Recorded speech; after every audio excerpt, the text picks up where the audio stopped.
مشاهدينا الكرام، حياكم الله. تغير اسمها 7 مرات حتى رسى على باسمة، واعتادت أن تعد إلى 10 قبل أن تتخلى عن ابتسامتها وتصرخ كفى. وازنت بين الفرح والحزن كمن يلعب على شريط هوائي، وحفرت في الصخر ومشت حتى بلغت نقطة الأمان. ممثلة بدأت، وممثلة تستمر، وممثلة تبقى، وبين البداية والحكاية موهبة هائلة وثقافة عالية. هلا وغلا بالنجمة باسمة حمادة.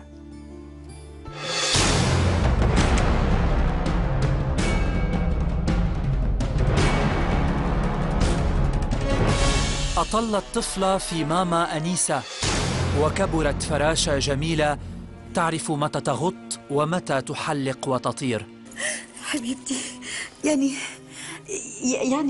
فهد بصير عنده عيال؟ بسم الله عليه، بصير عنده عيال. يا بعد عمري. هي نجمة مسرح من الدرجة الأولى، أما التلفاز فتاج تكللت به حتى باتا هي وهو واحد يتناغما باحتراف كلي. دلفي اهو، دلفي مامي اشوفك عندي، دلفي. يما فتحي الباب الله يخليك يما. حسبي الله عليه من اصبعي، حسبي الله عليك يا محمد من اصبعي. الحين هذا سواتي يسويها؟ انا وابوي قاعد نخشش على الناس عشان لا يسالونا ايش سوى بدراسته، بالتالي يطلع متزوج وعنده ولد. اخ. تميزت في أدوار الخير والشر. وانا قلت لك لا يعني لا، وانا قلت لك بياخذها غصبا عليك والله. وانا قلت كلمتي وما اثنيها، وسوي اللي تبي تسوي له. يلا عاد يلا محسن، يلا عاد سكت عنك. محسن انت جنيت. وجسدت دور المرأة القوية والضعيفة، وحلقت في دور الأم. يما يوعان، ايش رايك اسوي لك شوربه ولا اسوي لك بيضه؟ مو احسن من تفاح الخضر؟ لا يما ما اقدر، كل ما حطيت شيء ببطني زعته. حسبي الله ونعم الوكيل. اللي عاد يا عيسى تكفخ بالبنيه. اعوذ بالله من الشيطان الرجيم. شويه شمك اشوف حسبي الله ونعم الوكيل.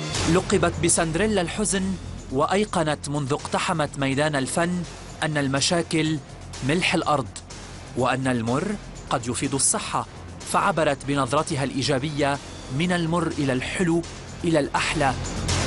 باسمة حمادة إلى أعمال أحلى وأحلى، أيتها النجمة المشرقة.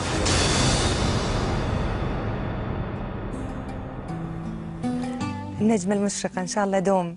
ست باسمة حمادة نورتينا. حبيبتي، أول شيء خنقتني العبرة وأنا أتابع ما كتبتوه وقلتوه وحطيتوه. أنا سعيدة جدا بلقائي معاكم في هذا البرنامج الرائع. صحيح أنا مقلة في أني أتابع البرامج التلفزيونية، لكن سمعت وقبل لا أي تابعت عن طريق اليوتيوب البرنامج، وسعيدة جدا أن أكون أنا ضيفة في هذا وجودك شرف لنا مدام باسمة، وسعيدين جدا بهذا اللقاء، وخاصتين وأنت أيضا مقلة في لقاءاتك بشكل عام.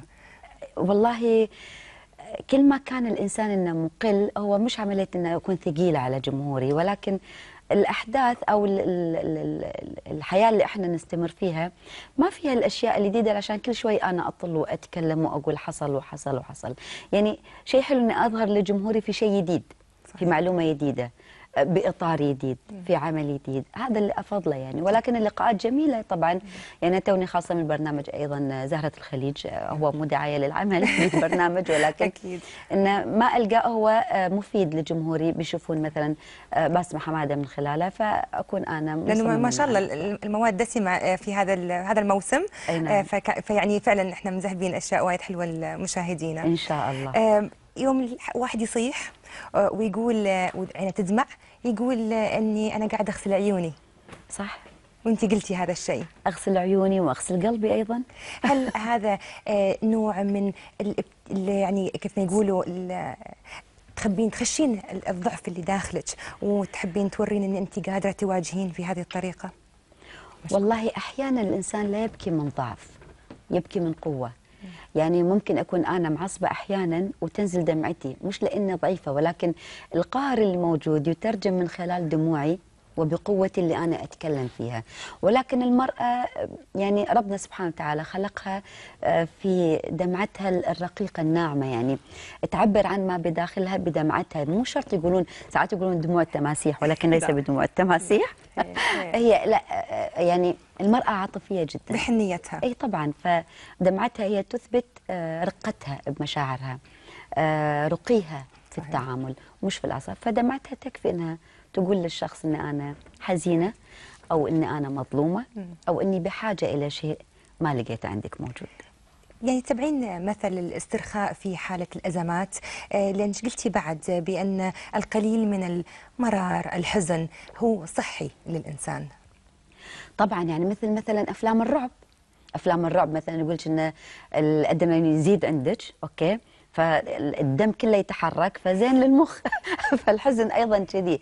يعني على فكره الحزن هو عباره عن علاج صحيح. نفسي، وانا ما القى الفرح الا اذا شفت الحزن، فشلون انا راح اعرف الفرق بينهم؟ فهو ايضا علاج للنفس ورياضه للنفس الحزن يعني. بس ان شاء الله يبعد الحزن عن الناس كلها. وايد سويتي الحزن، يعني خليتي فيه نوع من الايجابيه. نعم. which is يعني جميل، يمكن يعني يخلي الانسان ما يكتئب وايد انه اوف حزين وهو يبي يصيح. بالعكس، صيح عادي، طلع اللي في قلبك. ما هو الاكتئاب شلون انت توخرينه اذا بكيتي؟ يعني احيانا اقول لك ان الرجل دمعته صعبه، ولكن حنقول لا نبيك تبكي، لان هي راحه نفسيه. يعني ما يعني الله ما حطها لنا ان اكيد لها سبب. صح. اكيد لها علاج لهذا الشخص. فالبكاء راحه للنفس. على فكره احنا ساعات لما نقعد في يعني نصلي لربنا سبحانه وتعالى فنبكي. صحيح. فهذه كانت راحه نفسيه لدعاء الله، فما بالك ان الانسان تعبان ويرفه عن نفسه في دمعته لما تنزل. صحيح. الشيء ايضا الجميل والغير طبيعي بان 3 جميلات خوات يطلعنا من بيت واحد، ويعني فعلا في زمن صعب، وانه يعني يمتهنوا مهنه التمثيل. هدى ولميا وباسمة. هدى ولميا مع حفظ الألقاب أكيد اعتزلوا الفن نوعا ما. لا، هم ما اعتزلوا، هم مرت فترة التهوا مع عيالهم. يعني ما شاء الله أختي العودة الأمياء أم عبد الله عندها عيالها التهت في مدارسهم والجامعات، والحين ما شاء الله عندها بنتها الكبيرة فرح وحفيد عندهم، ففضلت انها يعني تجاب عيالها في البيت. اختي هدى ما اعتزلت، ولكنها تحجبت، والله يتمم عليها حجابها يا رب، وتبي شيء مناسب لحجابها. هي قالت بأن أنا موجودة، ولكن أين المنتجين عني وين الأعمال عني؟ فهي فبالتالي هي لم تعتزل. لا لا لا. وأنا صرحت في هذا الشيء كذا مرة، وفي أكثر من لقاء برامج تلفزيونية وأيضا الجرايد تكلمت. قلت هي ما اعتزلت، ولكن هي تبي أدوار مناسبة للحجاب.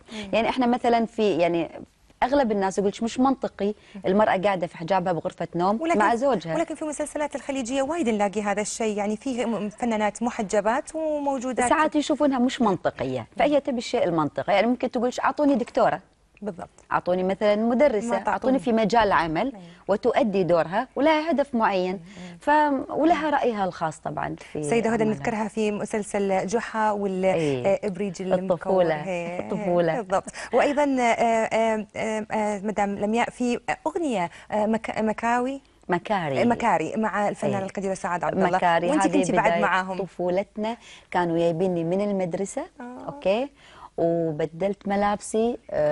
كنت انا في المرحله المتوسطه، واختي ام عبد الله لمياء كانت في اولى ثانوي، فكنا من المدارس مع احلانا اوكي، ومع الفنانه سعاد عبد الله، وما باسمع ما باشوف.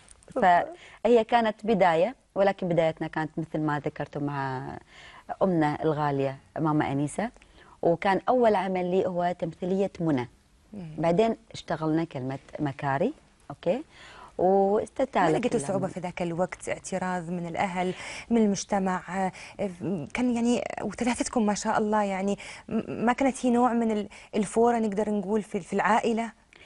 لا شوفي، هو الوالد بالأول اعترض، كنا احنا بنات ولكن كنا بأعمار كنا صغيرة، فكان قال لا بأس، ولكن لما كبرنا شوي بدأ الحين هو يقول لا وإيه، ولكن حطنا في موقف اختبار. يعني كانت الوالدة الله يرحمها تقعد معنا في المسرح في آخر كرسي او صف، اوكي، وتتابعنا كيف نتعامل مع الناس. فلما خذوا الثقه من عندنا خلونا في هذا المجال. غير كذي احنا ما كنا نسوق سيارات لأن أطفال، فكانت إدارة المسرح مثل المسرح العربي أو مسرح الخليج في سيارة تودينا وتجيبنا، المخرجين مسؤولين عنا، ففي رقابة موجودة. يعني على فكرة الفن عبارة أو الأسرة الفنية أنا أسميها، طالما أنه